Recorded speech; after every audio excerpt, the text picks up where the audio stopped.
make it tonight, so it's left with me. So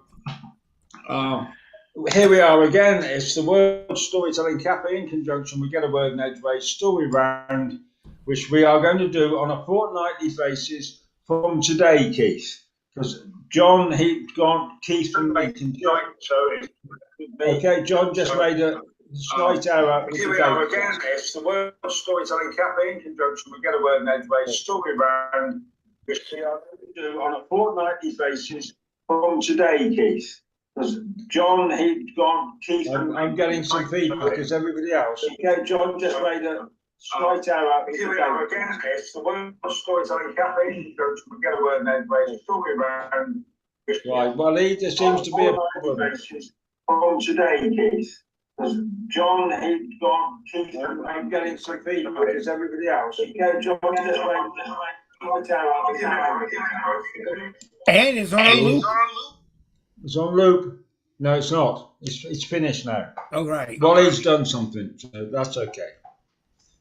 Right, we're okay. So we're going to start off with Keith from Lincolnshire, then Keith from Wolverhampton. But I'm going to start with just this little story because I'm down here sat in my mum's house in Pershore in Worcestershire. Now, we're right in the middle of the... right, that's okay. We're right in the middle of the West Midlands, just below the Black Country, Baba, and this is a really rural county, and it's on the River Avon, and it's the River Avon that you would know that goes from Stratford upon Avon down to Tewkesbury, and then Tewkesbury it drops onto the River Severn that goes down to Gloucester. We used to have a little boat down here a while ago, and when I'm finished this, I can walk down and sit by the river if it's warm enough, or I might have to go to a pub.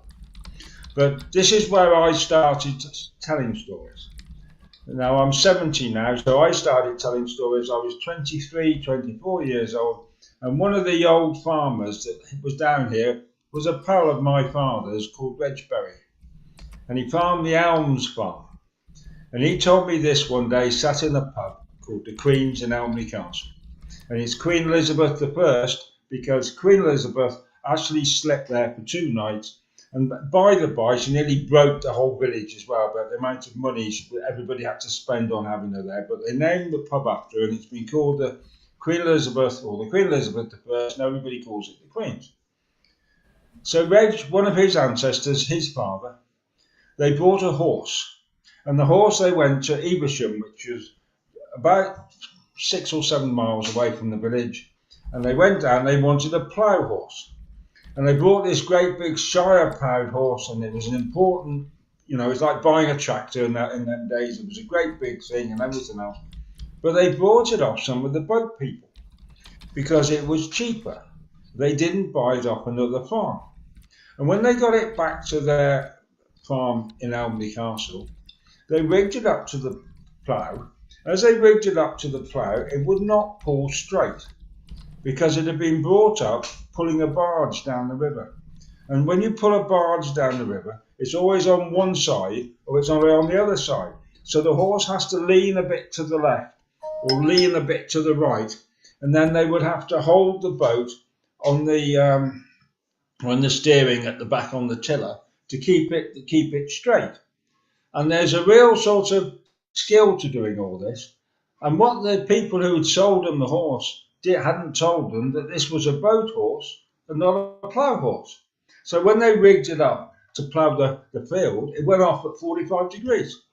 So they sent it up in the other direction, and it went off in another 45 degrees, and they couldn't get it to pull straight.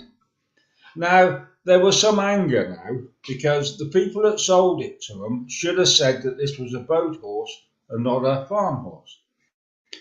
But they knew that those boaters were going downriver. And so you go from Evesham, you go down through Piddle, then you come down to Pershore, then you go through Nafford and Strentham, and you get down to Tewkesbury. And I've done that on a boat. It would take 8 to 10 hours. If you're on a narrow boat in the 21st century, you've just come down, and there'd be 6 or 7 locks you have to go down through, and you get down to Tewkesbury. And as you go into Tewkesbury, it's the oldest bridge pretty much on the River Avon and the River Severn, and there's the oldest pub. It's called the Black Bear, Because every time there's an old bridge, there's a pub next door to it. Because when they were building the bridge, they wanted to have a drink at the end of the day. So the first thing they did was build a pub, and then they built the bridge, if it was a stone bridge. And the bears to their stay. So they took the horse to Tewkesbury, which is another 6 or 7 miles, but in completely the other direction. Went down there, found these river boaters. Now, I don't know what the conversation was, but Baba was talking a few minutes ago about him doing his karate and things like that, and him not being a victim, and he was turning into a survivor. I think they probably took a couple of pickaxe angles down with them and half an axe. And they had the conversation, and they left the horse there, and they got the money, and they came back to Elmley Castle. And then they went up to Stolen Wold, which is another story, and they bought a horse there because there's no river up at Stolen Wold, and they were absolutely certain that it was a land horse and not a river horse. It was just a little story he told me about things that used to happen 152, but that story might have been, no, they told me that it happened about 150, 200 odd years ago. It could have happened 1,000 years ago. You're never quite sure when they start telling stories around these parts, how old the stories really are. But it's a sort of story that was something that would have happened. And I thought that was the sort of thing I learned, cut my grief on. I cut my teeth on when I started doing with the Morris men and stuff like that. And people were always interested. So I thought I'd tell you that one. An old Vegberry. I was up in the churchyard because Dad's up there as well today and everything. And I went and found his grave. And I still tell stories that he told me. I'm 70 and I was 25, however long ago that bloody was. I don't know where all the time goes, it really doesn't. Right, so we're going to Keith, Lincolnshire first, Keith, Wolverhampton second. So we're going over to the flatlands of Lincolnshire. Well, they've all got Webby, and Keith is going to tell me he doesn't live in the flatlands, he lives on a little hill somewhere. Well, I haven't been to visit him yet, so I'm going to someday. Yes, that's right. I live in the middle of Lincolnshire Wolds, rolling hills. There's an echo from somewhere. Where's that echo? Is it mine? Can you really hear me? We're okay, yes. Oh, I can hear an echo. I don't know why that is. Anyway. You're echoing because you're twice as good. Pardon? Well, I want to. Yeah, no, I'm still getting an echo. I don't know if Walid's still. As long as you can hear me, well, that's the main thing. We're okay. Right, okay. Well, my grandfather was a bootmaker, and he could make a pair of boots from scratch, cutting out all the leather and stitching it together, and the soles and the studs and everything. And he'd learned the trade from his father, who learned the trade from his father, who learned the trade from his father. It runs in the family right down to my grandfather. Now, at the beginning of the First World War, my grandfather joined the Royal Field Artillery.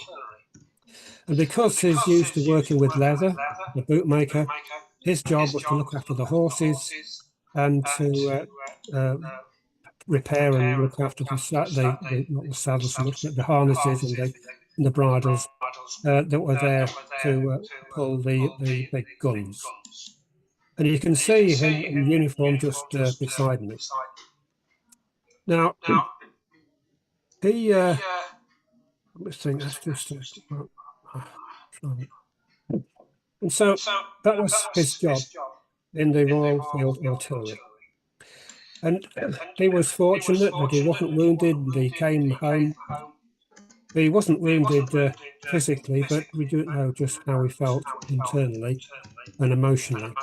But one of the things that he did was he never, ever spoke about his time in the war. And apparently that was quite a common thing. They just never spoke about it. But one of the things that happened was that when the troops came back off the train, the only organisation that helped them was the Salvation Army. And so it wasn't a religious man at all, but every time the Sally Army came round to gather funds for their cause, he always was very generous. in giving to them. And so that was a memory of my my grandfather who worked in the served in the First World War. Now, I wasn't just sure just how to follow that, because if you remember that Albert Lord Tennyson was born in the Lincolnshire Wolds, a place called Somersby, just a few miles away from where I live now and where my grandfather worked. And so I just want to share a short poem. There's lots of poems that Albert Lord Tennyson did, Ulysses and Come into the Garden, Maud, and things like that. And so you maybe know those, but this is a famous one that I know. Also, Tennyson, he wrote some dialect, some poems in Lincolnshire dialect, which I'll share with you sometime. And it must be for most of it like a foreign language, but that's another time. And so this one, I sometimes bike over to Somersby and I actually ride over the brook. I come from haunts of coot and hern and make a sudden sally and sparkle out among the ferns and bicker down the valley. By 30 hills I hurry down or slip beneath the ridges. By 20 thorps and little town and 100 bridges. Till last by Philip's farm I flow to join the brimming river. For men may come and men may go, but I go on forever. I chatter over stony ways, and little sharps and trebles. I bubble among the eddying bays, and babble on the pebbles. With many a curve my banks I fret, by many a field and fallow, and many a fairy foreland set, with willow, weed and mallow.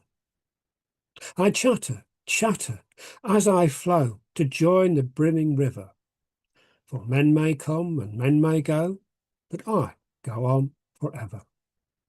I wind about and in and out, with here a blossom selling, here and there a lusty trout, and here and there a grayling, and here and there a foamy flake upon me as I travel, with many a silver water break above the golden gravel.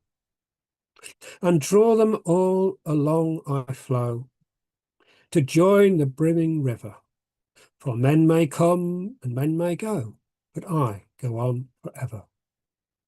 I steal by lawns and grassy plots, I slide by hazel covers.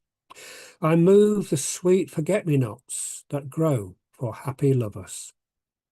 I slip, I slide, I gloom, I glide, among the skimming swallows. I make the nettled sunbeam dance against my sandy shallows. I murmur under moon and stars. In the brambly wildernesses, I linger by the shingly bars. I loiter round my cresses. And out again I curve and flow to join the brimming river. For men may come and men may go, but I go on forever. That's The Brook by Alfred Lord Tennyson. Keith, that was lovely. Thank you so much. That was absolutely lovely. It really was. Yeah. Okay. It's lovely to hear that, and lovely to hear it in your accent as well. It really was lovely. Right, so we're going to go to Wolverhampton. What a treat. Thank you, Keith. Yeah, absolutely. Yeah. Tennyson was the boy. He was good. Okay, so I just realised my phone is on, so I'm just turning it off. Okay. I am echoing as well now. Because you're twice as good. Everybody's twice as good today. No, I'm not, and you're coming through to us okay, all right? I'll just turn it down a bit. How about now? We're okay. So. We're getting echo, but we can understand you. Okay. Keith, what did you do to stop your echo? You've muted, Keith.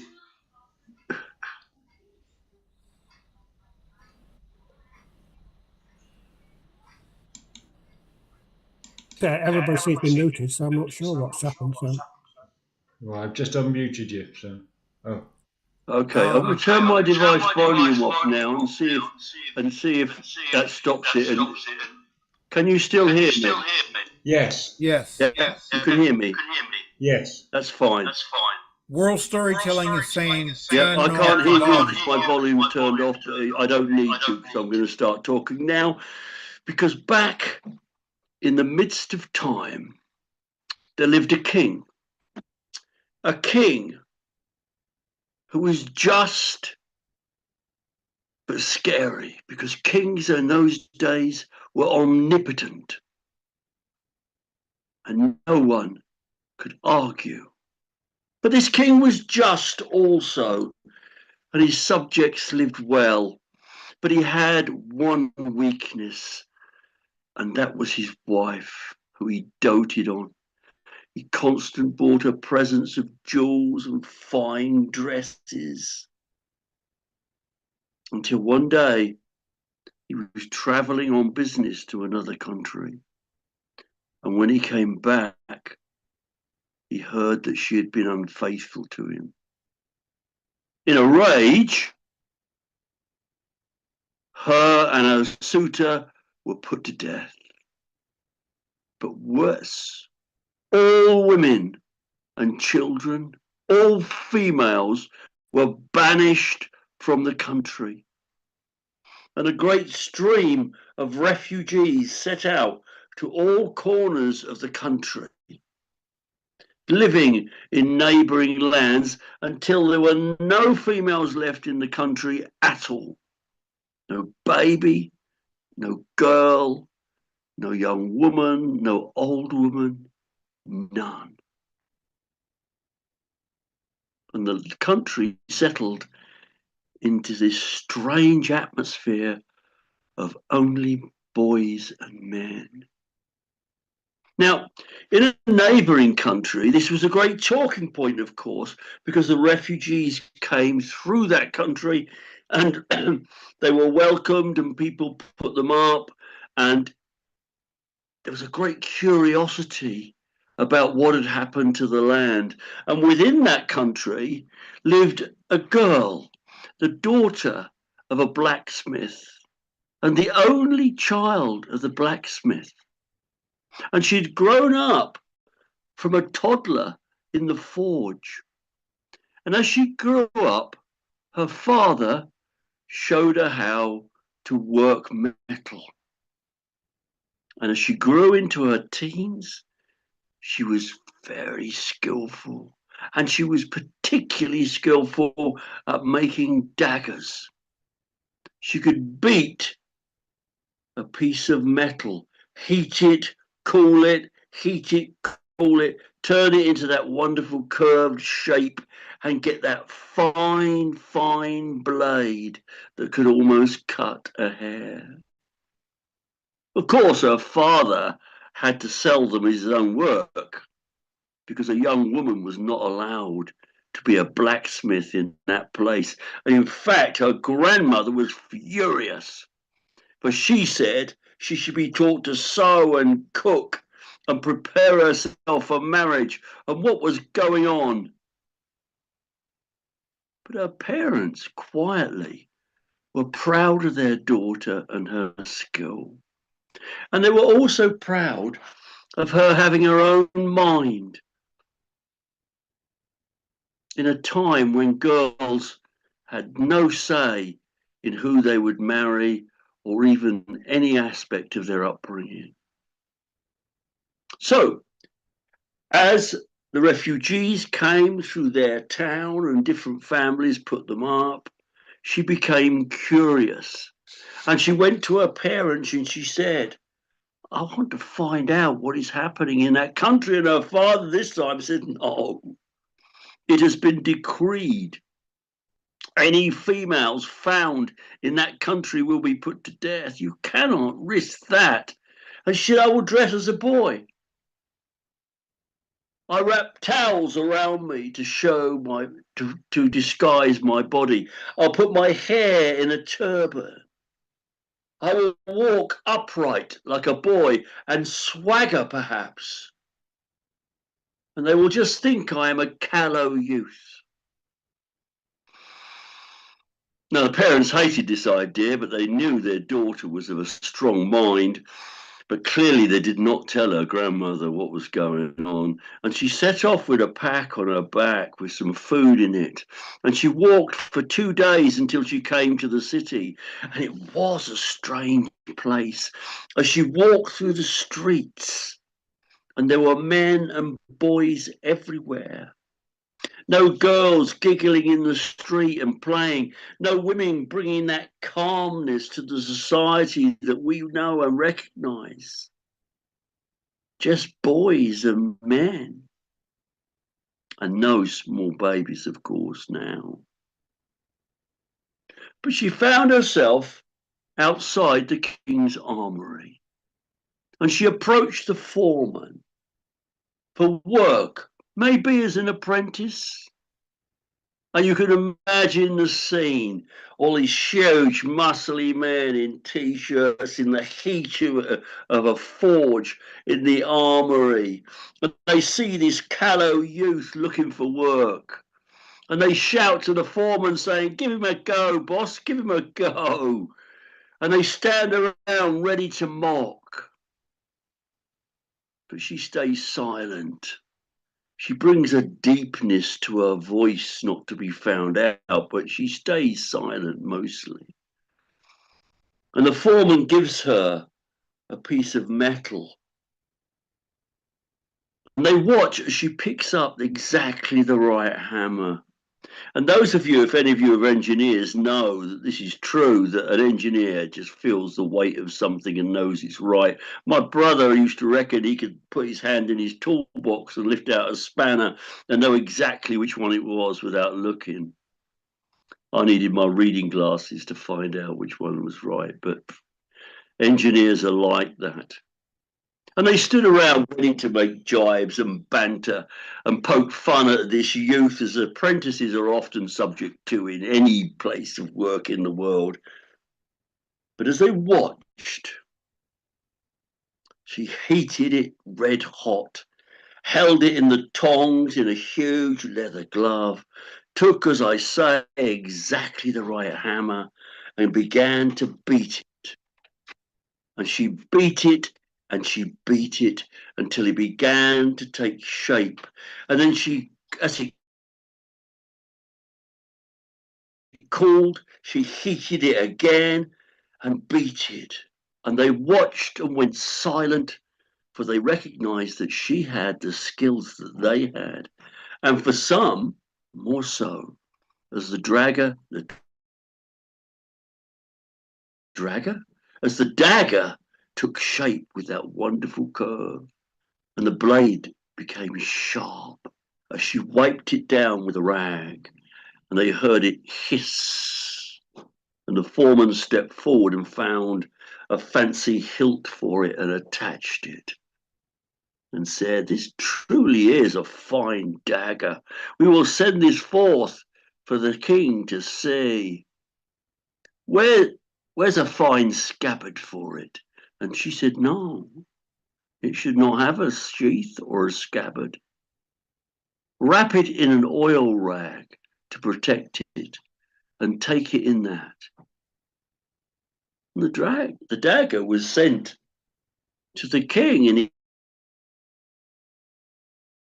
his great hall with all the councillors and the guards with their spears and swords standing around. And the dagger was taken to it, and the greasy rag was taken off, and he looked surprised at this wonderful thing that had been brought before him. And he asked to see the blacksmith who had produced it. And they all watched as this supposed callow youth chamber. And some looked aghast, and some smiled. But she approached the king and hung, for she was afraid, but also excited, for her dagger had been taken to the king. And he held it up in one hand and said, "Tell me this, young blacksmith, tell me this, why no sheath, why no decorated scabbard for this wonderful instrument?" And there was a pause, and she looked him in the eye and she said, "Your country is not complete, your majesty." And a silence fell over the room, and the guards readied themselves to step forward, waiting for the king's fury. But he was intrigued. He was intrigued at such courage. And for everyone had noticed the difference in the country.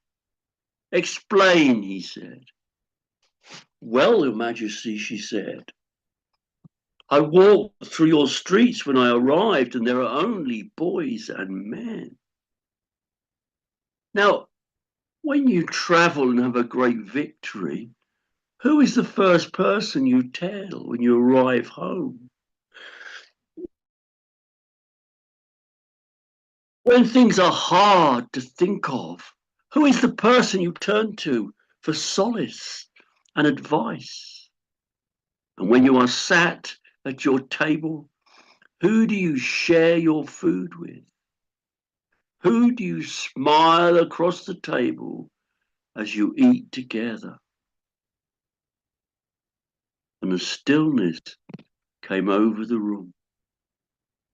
And the king looked at her again, not in anger, but in firmness, and said,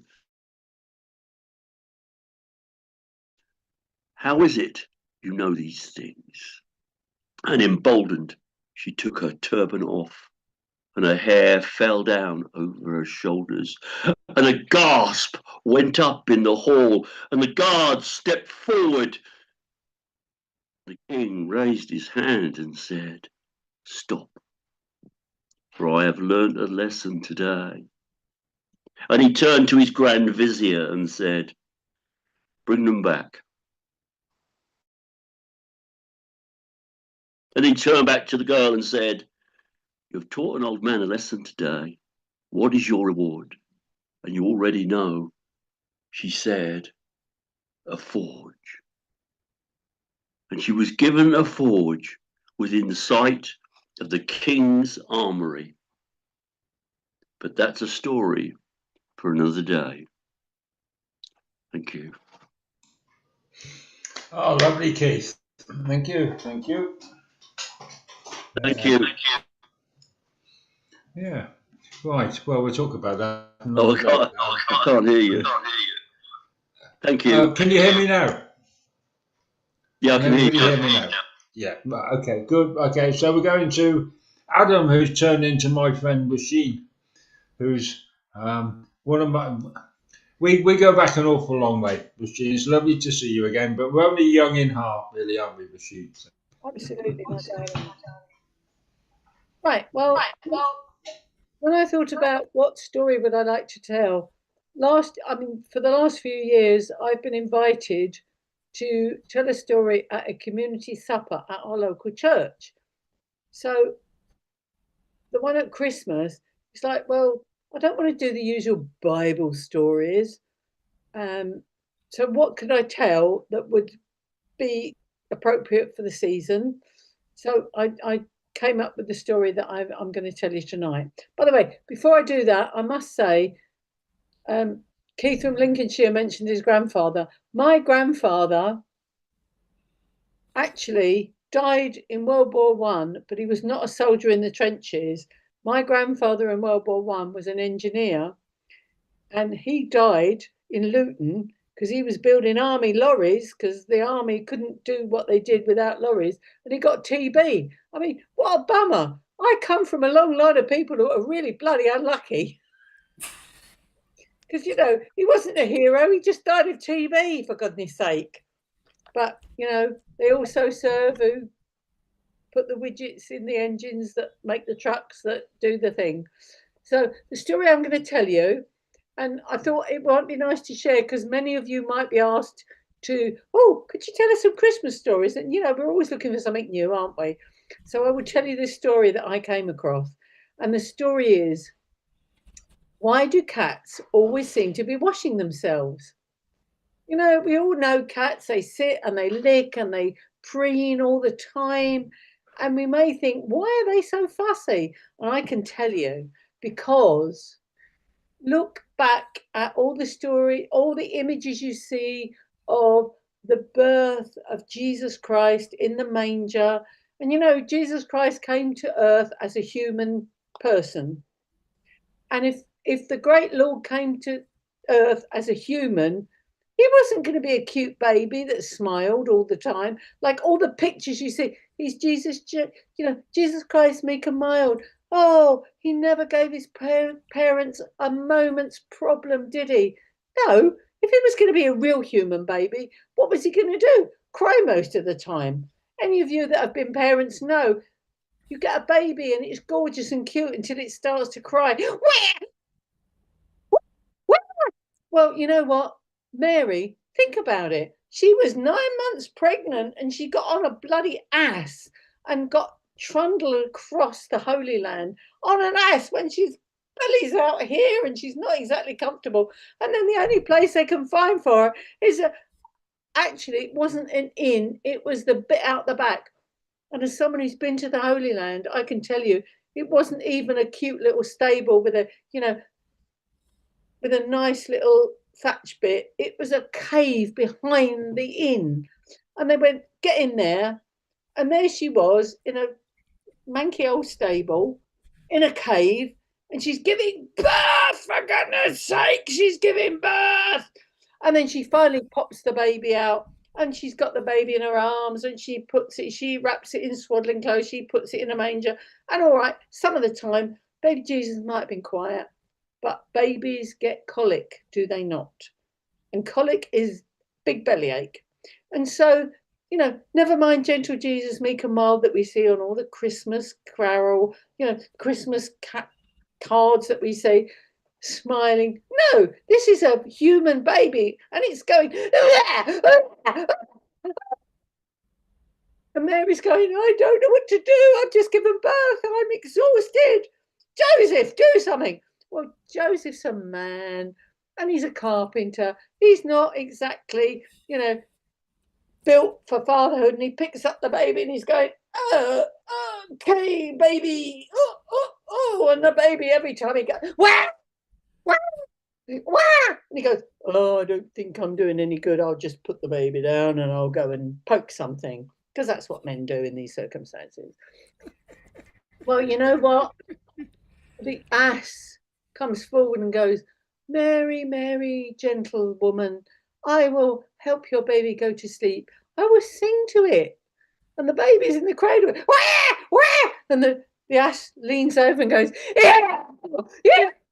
Can you imagine a baby is going, wah, wah, wah, wah, wah. She goes, ass, please, go. Just go. I can't stand this. And she's rocking and the baby's going, wah, wah, wah, wah. And the ox comes forward and goes, gentle Mary, meek and mild, I am the ox and I can sing to your baby. And he goes right, the nose is right in front of this poor little baby and he goes, more, more. Look at that. And Mary's going, oh, for goodness sake, for goodness sake. And she's rocking the cradle and the baby, where. And then the sheep, the gentle sheep comes over and goes, Mary, Mary, can I help? And Mary goes, oh, you're quieter than the others. Come over, what can you do? And he goes, I can just sing to your baby. Oh, please do. And the baby's in the crib, and the ass comes, the sheep goes right in front of the baby's face.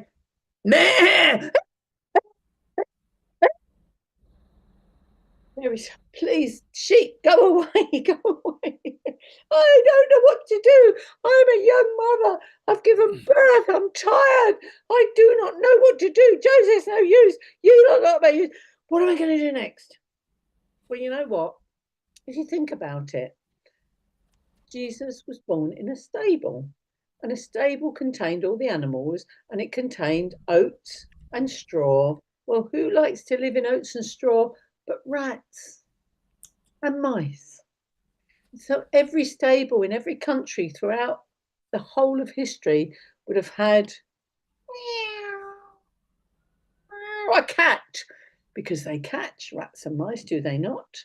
And the cat lived in the stable, quietly hiding under the straw, catching rats, catching mice, keeping the rodents down.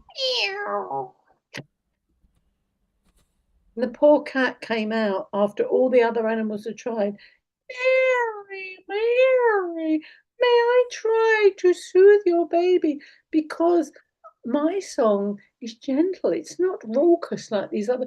Brr, brr, brr. Mary looked at the little cat. And if any of you have known a young mother who is protective of her beautiful, gorgeous baby child, and she looked at the cat covered in straw and bits and pieces of goodness knows what, and she went, oh, cat, that would be lovely, but I'm not letting you near my baby in that state. You've got to clean yourself. And cat went, oh, yes, of course, I'm a little messy.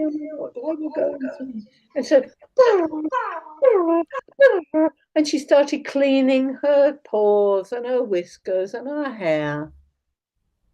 But before she could purr the baby to sleep, who came into the stable but the shepherds?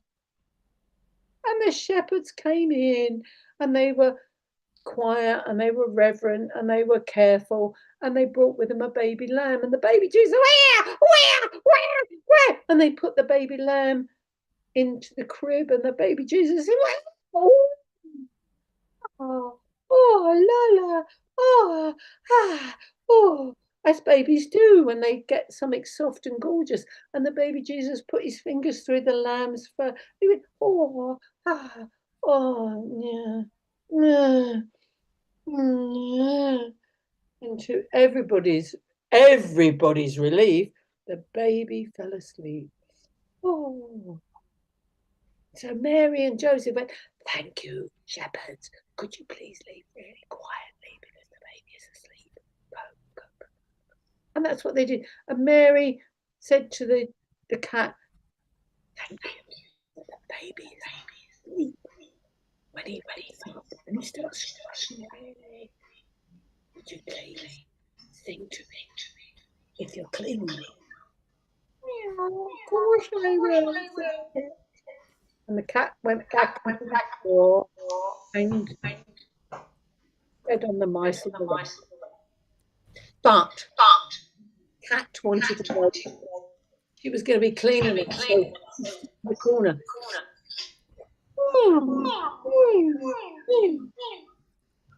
But when baby Jesus woke up and he'd fed everything, and he was happy that it was the time of the colic. Mary looked at cat and cat was like, ready. Just then the door opened. And in walked three wise, three kings from the east, gold, frankincense, myrrh. They came and they came over the baby. Ah, shiver. But you know, frankincense, it smells good, and even the baby goes, oh, and myrrh, oh, it's so gorgeous. And actually, all of the three kings were fathers themselves, unlike Joseph, who's a bit clumsy. They picked up the baby and they rocked him and they soothed him, and the baby,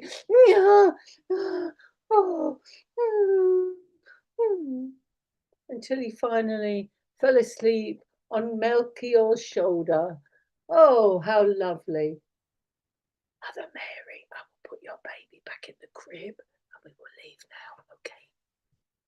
And off they went. And it was so beautiful. And the next day, Mary said to the cat, "Oh, cat, I know you didn't get the chance, but there will be another time, because babies being babies, there will be another time, won't there?" And so for the next 2 or 3 days, baby Jesus was perfectly happy, feeding, sleeping, burping, farting, what all babies do. And then there came a day when the baby Jesus, the cat went, "I'm ready." And just then a messenger came in and went, "Mary, Joseph, I have news from Jerusalem. King Herod has said that every firstborn baby male should be killed. Get you to Egypt." And Mary and Joseph went, "Whoa, this is bad news. Off we go. Wrap the baby up, shove it in the baby poos. Off we go. Cat, we will be back. We honestly will be back. And when we come back, you will be able to sing baby Jesus to sleep with your beautiful purring. We'll see you soon. We'll see you soon." And off they went. And of course, if you read your Bible, you will know that they did not come back at that time. And Jesus did not come back until he was far too old to be heard that by a cat. But that cat that was in the stable, he told his children and his grandchildren, his great-grandchildren, the story. And the great-grandchildren passed on to their children and their great-grandchildren. And now every cat that you ever meet, when it's cleaning its paws and its whiskers, it's going, "One day Jesus will come back and I will be the cat that purrs him to sleep."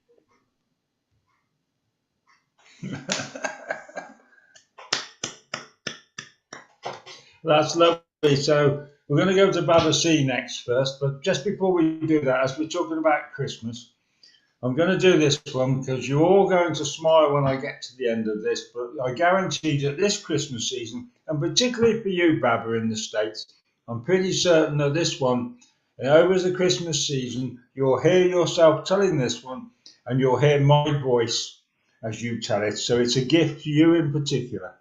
Because a few years ago, there was Prince William. He's still a prince, strangely enough, Prince William. He was 18 years old. There was Hugh, who was going to be the Duke of Westminster, and there was Harry. Harry, who now lives in California with his wife, Meghan. And it was there were two 18 and Harry was 16. And Archbishop Wellesley turned round because they were in St George's Chapel in the castle at Windsor. And he said, "Wills," he said, "jump on the quad bike, go into the great park of Windsor Park and come back with something that I can decorate the St George's Chapel with for the Christmas time." And Wells jumped on his quad bike and he came back with a whole load of holly. And the Archbishop beamed and said, "Well done, you'll be a fine prince and you'll be a fine king and you'll find a fine wife and all is going to be good." And they put the holly all over St George's Chapel. He turned round to Hugh and he said, "Hugh, the future Duke of Westminster, friend of Will's, eating together, go into the great park at Windsor, hop onto the bike and come back with something for Christmas." And Hugh jumped up, and he's a very nice lad, just got married recently, went and got a whole load of ivy. And he came back and the Archbishop beamed and he said, "We'll put that next to the holly." And in fact, people sing songs over the Christmas time called The Holly and the Ivy. What a wonderful way to decorate the St George's Chapel in the houses in the castle of Windsor. So he turned to Harry and he said, "Harry, jump on the quad bike, go and get something I can help decorate the St George's Chapel with." And Harry went back out and he came back and he said, "I couldn't find anything. There was nothing in the great park that hadn't been done at all. There was nothing at all I could find to decorate St George's Chapel. I'm sorry." And Archbishop Wellesley said, "You're a wasteful. You're a waste of time. You're never going to be any good. You're just a spare. You're never going to be any good to our country. Rubbish at all. You're going to find a rubbish wife and you're going to have to leave. Just go out and absolutely find something that I can decorate St George's Chapel with." And Harry's little bottom lip wobbled a bit and he jumped onto the quad bike and they all sat down. They waited an hour. And an hour later, Harry came back in and he had a Tesco bag. And he walked up to the Archbishop, Tesco is a supermarket, Baba, if you haven't seen it. Okay? And he turned up and he had a pair of bright red velvet knickers, ladies' knickers. And the Archbishop looked into the bag and he looked up at Harry, and Harry said, "They're Carol's."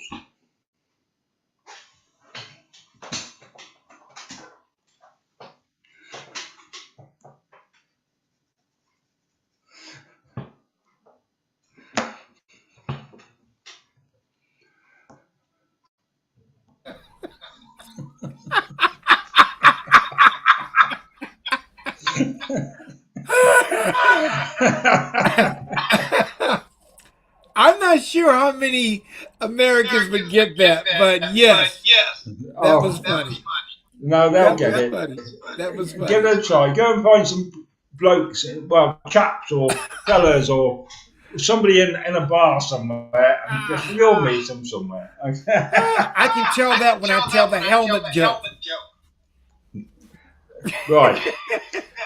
We're Okay, gonna go now to I Baba. got the echo. Right.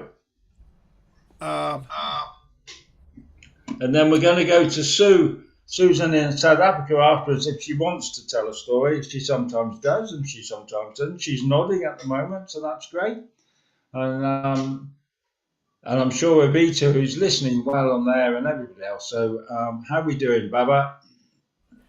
I don't know what the echo. I'm thinking it's from the World Storytelling Cafe side because the echo is back.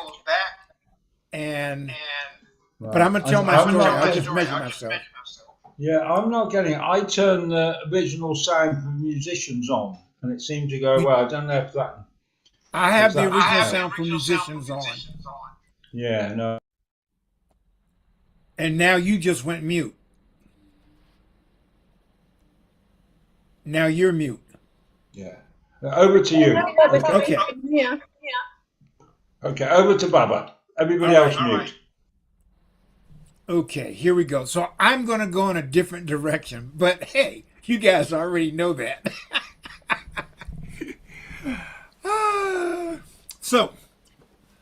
This story, okay, so yesterday I had the good fortune of traveling to Baltimore City, which is about an hour and a half drive from Washington, D.C., or a 45-minute ride by Amtrak, which is our train system. And I had a full day and got to share this story with two different audiences. Now, I have to point out that Bob Kanigis reminded me of this story that was told by the late, great Jackie Torrance. And Nana Torrance was a great storyteller, and she's now a respected ancestor. So this is my version of her story, and it's about the raccoon, the frogs, and the rabbit, Brer Rabbit. Now, I usually do this interactively, but with the echoing thing going on, we'll try. We'll see what happens. So, as you know, with most of my stories, this took place a long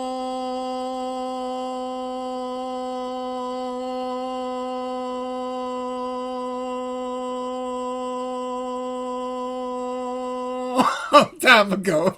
That might make me laugh.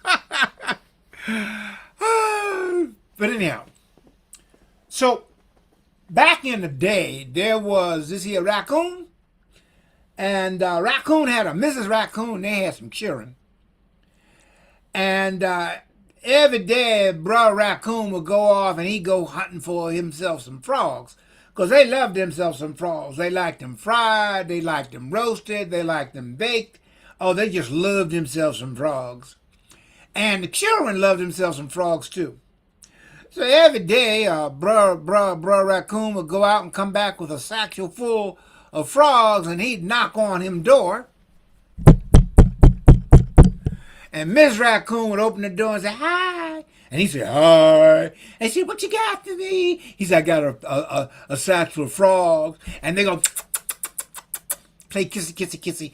And the little frogs, the little raccoons go, "Ew, get a room."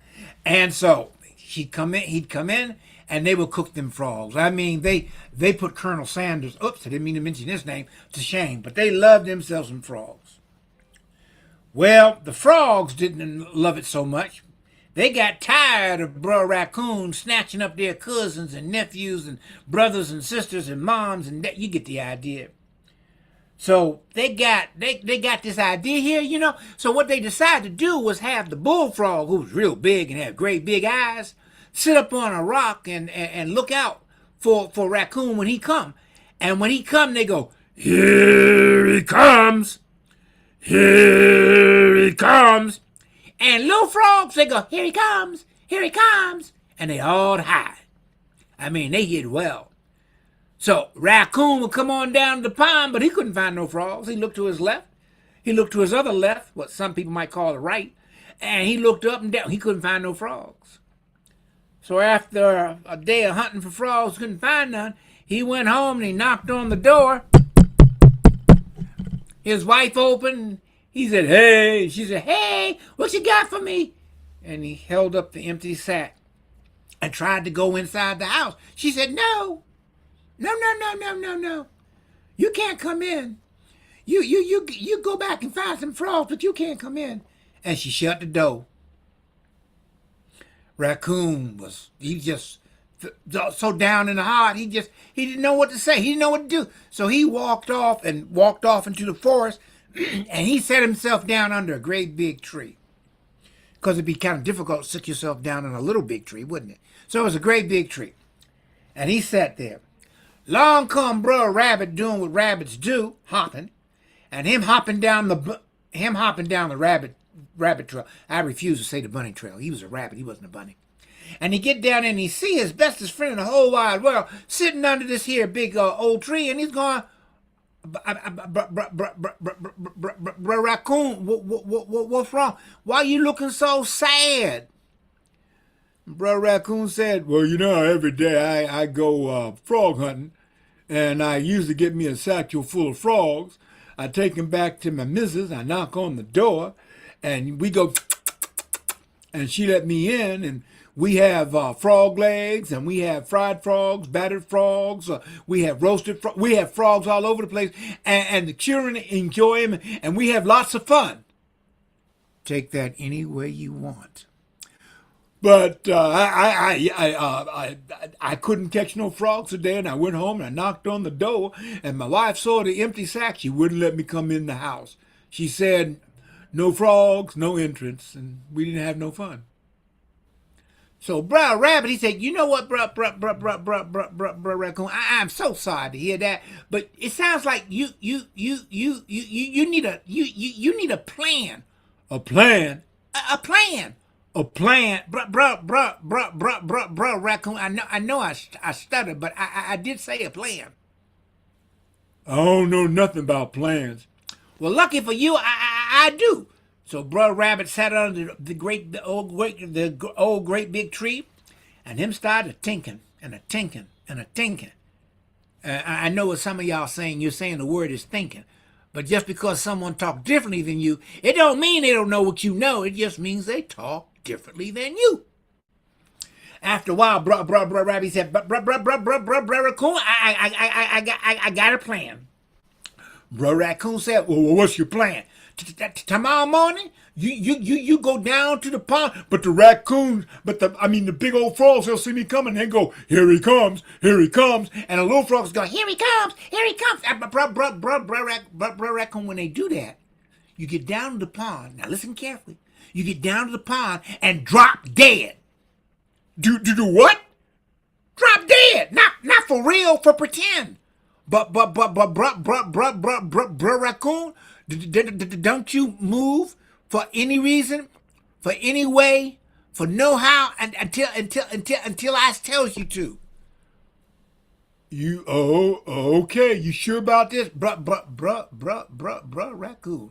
You asked me for a plan, and I just gave you one. You want those frogs? You just follow my plan. But remember, don't move, no way, no how, no when, till I tells you to. Okay.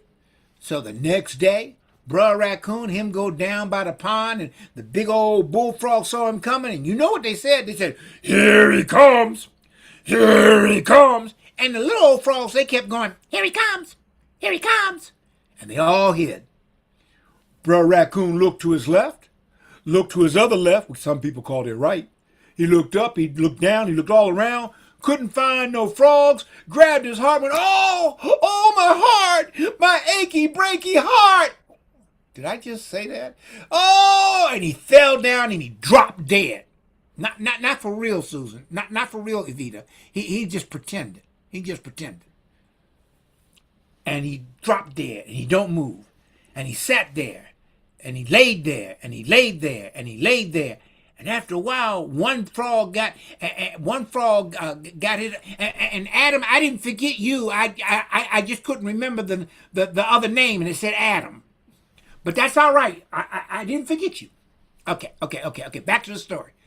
So one frog came out and he took his finger and he poked the raccoon, but the raccoon didn't move. Another frog came out with a stick and poked the raccoon, but he didn't move.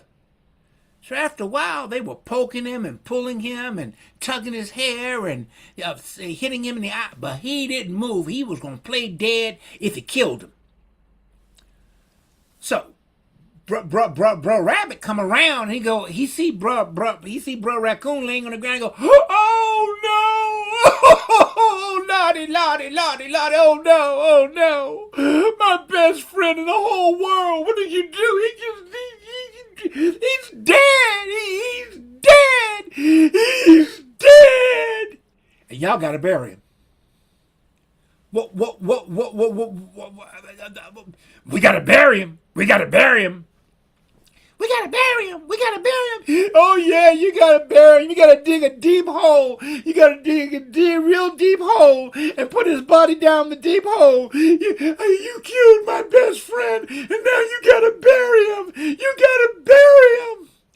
Well, the frogs wanted to make sure that if he was playing, he wasn't going to get back up. So they're going to bury him deep and put all that dirt on top of him. And so the bullfrog said, "Yes, we can. Yes, we can." And the little frog said, "Yes, we can. Yes, we can." And they got out their frog shovels and they started digging and a digging and a digging and a digging. And after a while, they looked up out of the hole and they said, "Is it deep enough? Is it deep enough? Is it deep enough?" And Bro Rabbit said, Can you jump out?" "Yes, we can. Yes, we can." Then dig deeper. And they kept on a digging and a digging and a digging and a digging. I can dig it, you can dig it, we can dig it. Can you dig it? Oh, I'm back. And then they looked up and they said, "Is it deep enough?" And Bro Frog looked down and said, "Can you jump out?" Bullfrogs looked up and said, "Believe we can. Believe we can." And of course the little frogs went, "Believe we can. Believe we can." And Bro Rabbit said, "Dig deeper." And they kept on a digging and a digging and a digging and a digging. And for just this one time, I want everybody to unmute and go and a digging and a digging and a digging. Come on. Digging. And the digging, and the digging, and the digging. All right, I can dig that. Now go mute. Well, sir, after a while, the bullfrogs, they looked up and said, "Is it deep enough? Deep enough? Deep enough? Deep enough? Deep enough?" And the little frog said, "Is it deep enough? Deep enough? Deep enough? Deep enough?" And Bro Rabbit said, Can you jump out? Out. And the bullfrogs looked up and looked up and looked up. And they said, "No, we can't. And the little frog said, "No, we can't. And Bro Rabbit looked over and he said, "Bro Raccoon, get up, your dinner's ready." And Brother Raccoon grabbed himself a sack, jumped down that there hole, and he started stuffing that their sack full of frogs. Bull frogs, little frogs, all kind of fat frogs, skinny frogs. Oh, I mean, he did the whole Oscar Mayer Wiener thing, and he just stuffed it with frogs. And then he jumped out of the hole, ran home with that sack full of frogs, knocked on him's door. His wife opened and said, "Yes, what you got for me?" And he held up the big thing of frogs. She said, "Oh, yeah, you can come in." And they got all kissy. And the children went, "Get a room." And they came in and they fried them, they boiled them, they baked them, they cooked them every kind of way you can imagine, and everybody had fun. Take that any way you want them. And to this day, the raccoon and his family are well fed off the frogs. The rabbit is very, very happy, but you know, whenever I tell the story, I always has a lesson. See, it's not the size of the animal. It's not the size of a person. It's not the size of a challenge. It's the size of how you use your brain to overcome all things. So if you can use your brain, you can even get rid of the echo. You can use your brain and you can overcome most anything. Oops, I stepped on a pin, the pin bent, and that's the way that story went. Asante.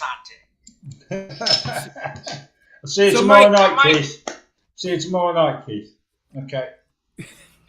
Right. So, real quick, guys, you may have noticed, I have a lot of my Brother Rabbit stories. He has a stutter. And I did that because many moons ago, and a few sons and daughters. Oh, wait, that's another story. I was doing a program for kids with very speech challenges.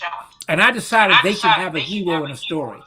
And most of my Brother Rabbit stories, if he's not the hero, he's still crafty.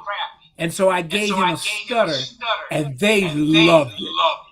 And so he has a stutter. I'm not making fun of him, but not everybody speaks the way we speak. But it doesn't matter. Whether you stutter, whether you sign, whether you speak 15 different languages, or you're American and only speak one, what's important is that you know how to communicate. So thank you for allowing me to tell that story. No, it's always a pleasure, Baba. It's always a pleasure. And absolutely, there's always a point in something. I've learned all these stories because to give them away sometimes so someone can take a use for them and put them in the right place. And one more thing for the folk who are giving the, because that's what they do in the deaf community. Yesterday I got an opportunity to do this after I told my set. And I was surprised that there were members of the deaf community and enlightened folk who understood what they meant. And so, yes. So I'm bilingual and a half. Right. So we're going to go to Susan in South Africa, who sometimes tells us stories and sometimes she just wants to listen. So it's always a pleasure to see you, my friend. So can you unmute? I hope I don't echo. I think I echo. No, we're okay. So what a relief. It's very distracting. Okay. So I was actually thinking of Don Rowe when I decided on the story, because he sometimes tells stories like this. So this one goes quite far back, and it is the story of why mosquito hums in our ears. Very important story. Okay. So many years ago, Leg One was at the waterside drinking some water when mosquito buzzed up to him and said, "Leg One, you know what I've just seen?" And Leg One said, "No, what, mosquito?" And mosquito said, "Wow, I saw Farmer. And Farmer had a sweet potato that was the same size as me." What? Said Leg One. What nonsense! How dare you tell me such absolute nonsense? And he took two long sticks and he poked them in his ears and off he went. Okay, so you can just imagine. Can you hear me?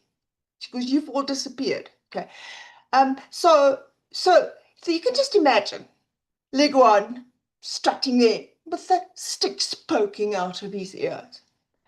And as he walked, he went past Python, Rock Python, beautiful big Rock Python. And Rock Python went, hello, hello, hello, Leguan. But Leguan, of course, didn't hear him. So and he ignored poor Rock Python. So Rock Python was so embarrassed, and he thought, oh my goodness, Leguan, he's my friend, but he doesn't like me anymore. I must have done something terrible wrong. So I think he's up to mischief and he's going to do something to harm me. And he snuck off very quickly into Rabbit's hole, where poor Mother Rabbit was just minding her own business. And she got such a fright when Python snuck into the hole that she just ran out the back door and went across the field going, wah, wah, wah, wah, petrified.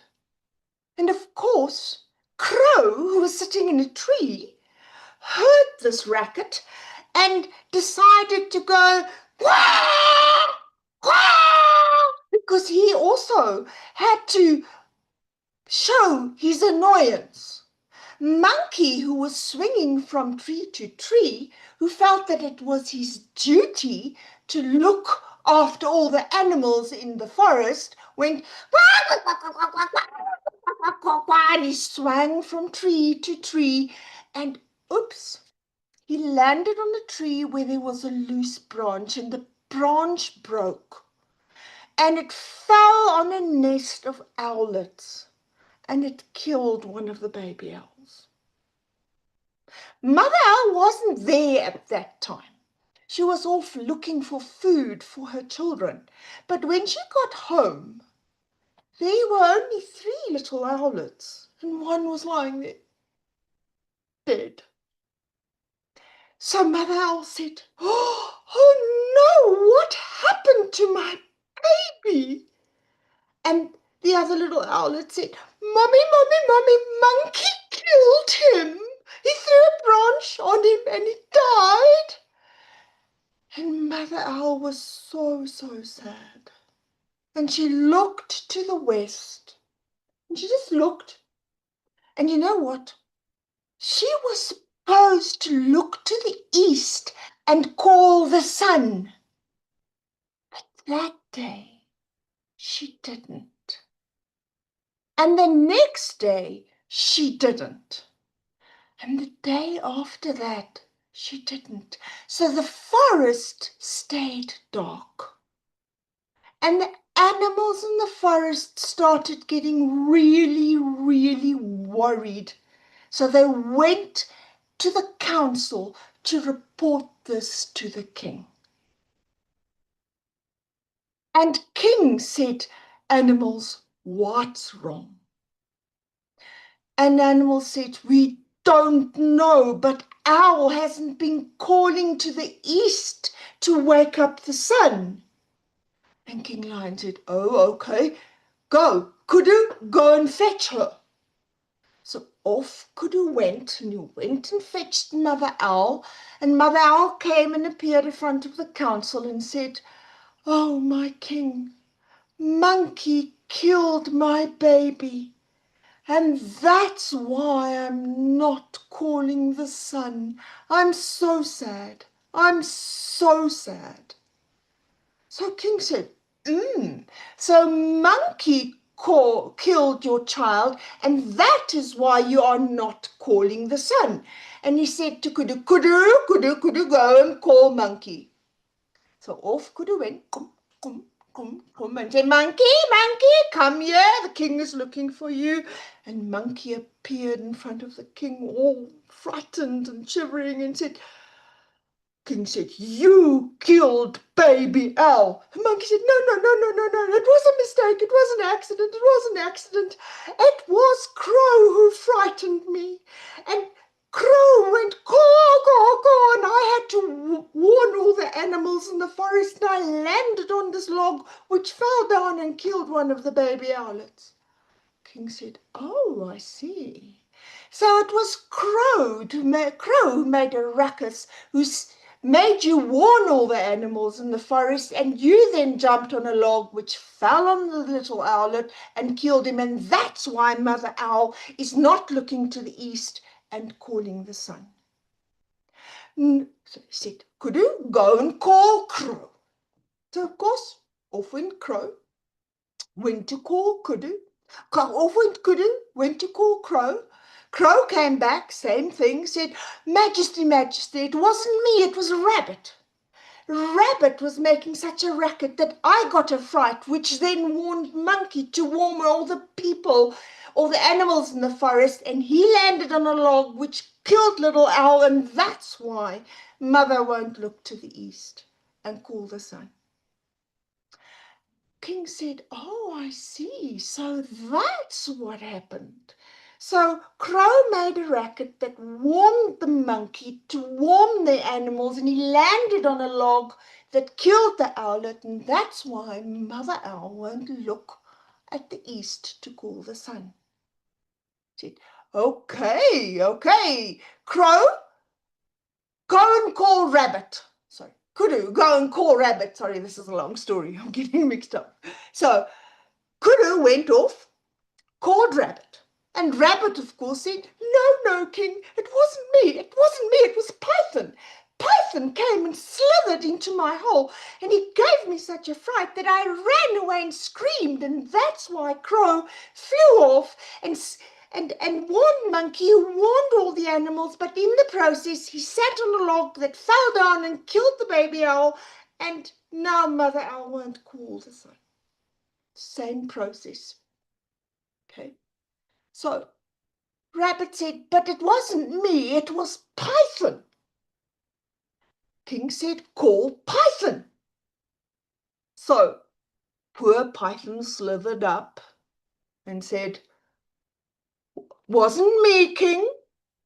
I was minding my own business when Leguan walked past me and ignored me, and I thought he was up to mischief, and I was afraid, so I went into the rabbit's hole to hide, which startled the rabbit, which startled the crow, which made the monkey swing through the trees, land on a branch, which fell on an owl, and the little owlet was killed, and that's why Mother Owl won't call the sun. So King said, it was Python. But Python, why did you do that? And Python said it was because of Iguana. And they said, okay, go and call Iguana. What am I saying to you? Leguan. So they went, and they couldn't find Leguan, of course. They had to look for him. And they called and called and called, but he didn't hear anything because he had 2 sticks in his ears, right? Eventually, they found him and took him to King. And the king said, what happened here? And Leguan said, it wasn't me. Okay. It was Mosquito. Mosquito came and told me that Farmer had such a big sweet potato that it was the same size as him. And I said, this is such nonsense that I put 2 sticks in my ear and I walked away. So the king said, so it's Mosquito who told you a tall tale, which made you put the 2 sticks in your ears, which made you ignore Python when he greeted you, which frightened Python, okay? And Python then went into Rabbit's hole, and he frightened Rabbit, who frightened the crow, who warned the monkey, who flew through the forest and landed on a log, which killed the little baby owlet. And now Mother Owl won't look to the east and call the sun. So he said, all the animals said, it was Mosquito. Mosquito is guilty. Mosquito is guilty. Let's kill Mosquito. And Mother Owl was happy with that. And she flew back. She flew back to her nest and looked to the east and called the sun. But Mosquito was hiding under a leaf in a tree, and he heard that he was being summoned so that they could kill him. So to this day, he hides, but he feels very, very guilty. And he will sometimes come and zoom around your ear and go zoom, zoom, zoom, zoom.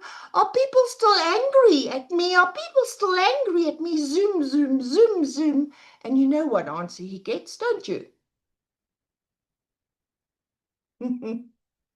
There you go. So, Susan, love that your was version. absolutely lovely. Well done. I love your version. I must have missed a word or two because I tell a story very similar about why the mosquito buzzes in people's ears. Some of the animals are different, but I love the story. I was spellbound, or I was bound by the spell. I was spellbound.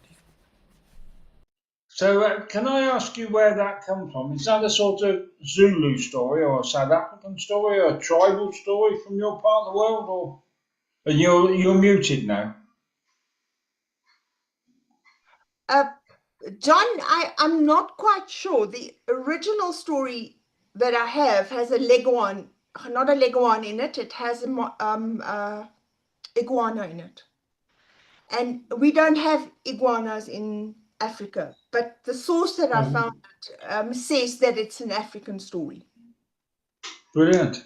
Oh, I absolutely second brilliant. that. I second that because I tell the story, and it was supposed to be an old African American story, but actually we do have iguanas or something similar. But yeah, I give the story as being credit from Africa or from the American islands, Jamaica, Trinidad, places like that, even South America. It's a very universal story. Adam has something. I'm sorry, I keep calling you Go Adam. on, Machine, what do you want to say? Well, I think this is a wonderful example about how stories kind of flow through our bloodline. And so the African stories and the African American stories kind of morph and have a beautiful dance together. So the iguana comes from the South America, and the rest of the story comes from the African American. Isn't it beautiful that we can kind of look at our differences, or we can look at where the hell do we come together? And that is a beautiful example, I think, of where we all come together, and the flow is just beautiful. Absolutely. I agree with you absolutely because agree I with was just that. thinking we don't have monkeys in America outside of politicians, but that's another story. We can either look at our differences, or I'm just going to be self-indulgent now. Earlier today, I went to because I'm in my parish council, and we did the memorial service, the remembrance. What are we remembering? About how people who didn't see their similarities beat the shit out of each other and died and fought. And if we just stop and look at what are our similarities, after all, we're all human. We've got blood, we've got veins, we've got muscles. We all love, we all hate, we all kind of hope for things. And if we don't focus on that and we go, oh, you, them, different, then we're doomed. We're just going to destroy the planet, and we're all going to die out, and then the cockroaches will take over. Yeah. Ew, cockroaches. But see, what you said really reflects on the power of storytelling because even though we're from different corners of our very round globe, we tell stories and there's a lot of overlap. And that shows our similarities and our desires, which are more important and more abundant than the differences, which is why storytellers are so important in every society. Baba, see, I do some storytelling presentations to groups, and it's called My Life as a Storyteller and Other Adventures. And although it's kind of nice and fluffy bunny, oh look, we do this, and then I get to the darker side, and I always say, you know what, evil people can be good storytellers, and by good storytellers I mean they engage the heart before the mind. So Adolf Hitler was a good storyteller. We might not like what he did with it, but unfortunately, he knew the skill of being a storyteller. You know, Boris Johnson, you know, Trump, they can tell a good story. And if people do not engage this bit of their brain before they go, oh, I love the story, I'll just go behind them. And I would only make one comment about that machine, is that the people you've just mentioned, I don't think they were storytellers. I think they were orators. They could ignite a great big. And the other one was the miners guy I went to see, and they're orators. They're not storytellers in the way that I think were storytellers, but they were very, very good at what they did. Fortunately, Mike, if they can engage the heart before the brain, then the heart takes over and they go, yeah, we love this stuff, whatever this is. Yeah. We need to, I always kind of tell people, you know, if you're hearing a good storyteller, but they're telling you a story that's bad, you need to be able to understand. Storyteller fine, story not fine. Right, on that note, I'm going to call it. Is that note C sharp? Sorry, Mike. I just wanted to tell Baba. See, there's a similar story to this one, where Mosquito buzzes because he fell in love with Nose. I don't know if you've heard that one. And he declares his love, and then Nose makes fun of him. Right, Susan. 2 weeks' time. Be back here 2 weeks' time and come and tell us. Tell us the whole story. Okay. I'd love to hear it. Is 2 weeks the same as a fortnight? Yes. All right. Yeah, we're going to introduce. We're going to make you speak proper English at some point. We're going to make you speak proper American. You guys invented the language, but we perfected it. You know, and I did that. I was setting up for another joke, but I forgot it. So you guys have been blessed today. Well, you've always got to remember, Baba, that we sent all the prisoners and all the rubbish to Australia. We sent you the Puritans, and look what you did with them. Yeah. Ironically, did you know that when Massachusetts started celebrating Thanksgiving as a state holiday, they forbade the presence of the indigenous people? Yeah. Yeah, probably. I know. Yeah. But it's evolved. A lot of people won't celebrate Thanksgiving because of its murky beginnings. But you know what? Holidays are like people. They grow, they mature, and they change. So even things that started out in a less than savory, no food, pun intended, less savory manner can evolve beyond that. And that's one of the things that I embrace when I celebrate things. I mean, my people, we got here under horrible traditions, horrible conditions, and yet we evolved beyond those conditions, even if the country did not keep up with us. So yeah. No, absolutely. One of our best celebrations is Guy Fawkes, and I think blowing up Parliament is quite a good idea across the globe. Whichever way you look at it. Anyway, like I said, I'm going to call it tonight. I'll be back here in a fortnight's time.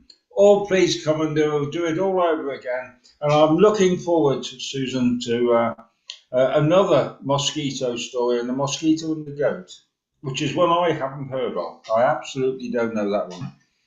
Great. Okay. See you all in a fortnight's time. To be continued. To be continued.